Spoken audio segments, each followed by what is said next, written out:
With some lecturers on strike, many students are concerned with the loss of lecture time and contact time. We went to go talk to students and staff to find out their opinions. The strike today is a broad strike in defence of education. We were on strike on Tuesday because of a direct attack on our pension. In terms of pension, there would be a difference, but the proposal is to go what's sort of career average scheme, so it means that your pension will relate to your average pay over your career.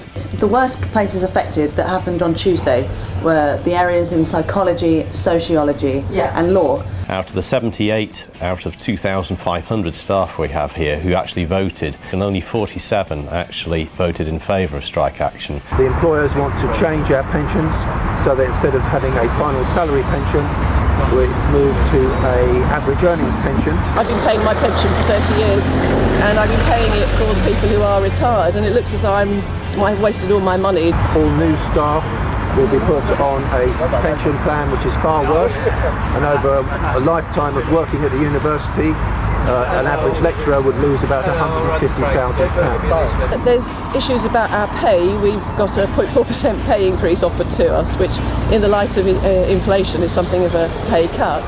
We have lecturers who are just appointed on the lowest scales at the university who are really struggling to make ends meet.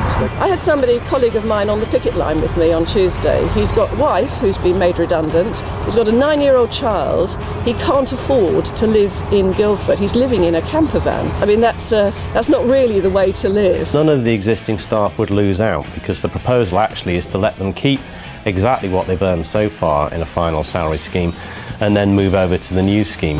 Pay and pensions are pretty important if you work in the profession, but the education sector as a whole is seriously threatened by all the cuts that are proposed and by the tuition fees. Money that goes to pensions can't be spent on something else. It's important to balance the needs of staff through things like pensions with the needs of students and the university on the other hand. I wouldn't want to pay £9 for this education that I'm getting since I've missed 4 hours of lectures this week, and the lecture that I'm supposed to be in is not going to get rescheduled. We're being deducted more than 1 day's pay for every day we go on strike, so if the university don't want to deduct us any pay, then maybe we'll consider rescheduling lectures. Some of the lecturers have made an effort to reschedule cancelled lectures, but I think the worst thing is that when lecturers don't turn up, the students do feel hard done by. We are instructing union members not to reschedule classes.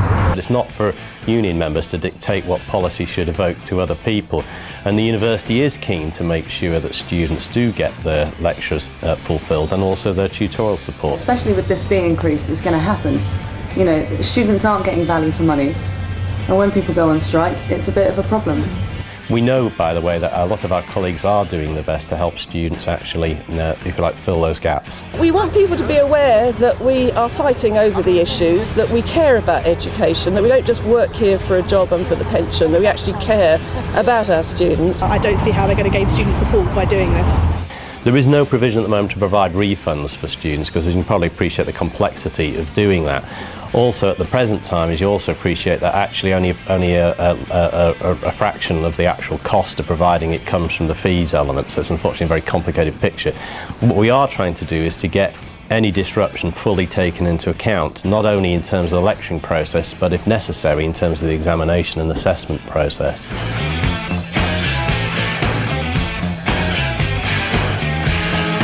So they say you're a troubled boy, just because you like to destroy all the things that bring the idiots joy. Well, what's wrong with a little destruction? And the coolest won't talk to you.